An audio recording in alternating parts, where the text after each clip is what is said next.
Welcome to our channel. Today we how to log into Partnerize, manage affiliate partnerships step by step clearly. Open your web browser. Type in the Partnerize website URL. Press enter to navigate to the site.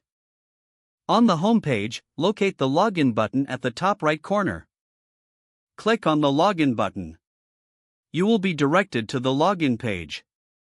Enter your registered email address in the email field. Type in your password in the password field. If you have forgotten your password, click on the Forgot Password link. Follow the prompts to reset your password if necessary.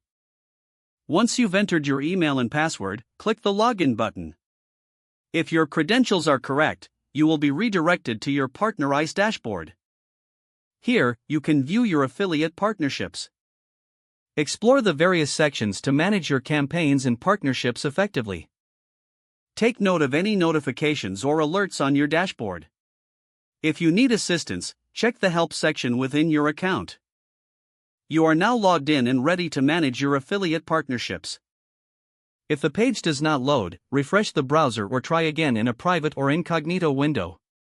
Make sure you are using the correct email address, then retype it carefully to avoid small typos. If your password is not accepted, use the reset option and create a new strong password you can remember. Check your spam folder for verification or security emails, then complete any requested confirmation steps.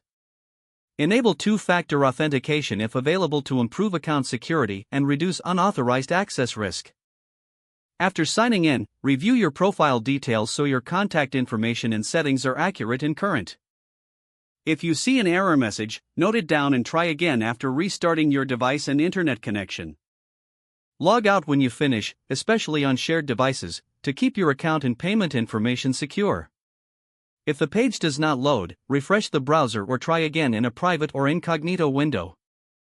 Make sure you are using the correct email address, then retype it carefully to avoid small typos. If your password is not accepted, use the reset option and create a new strong password you can remember. Don't forget to like this video and subscribe to our channel for more step-by-step tech guides.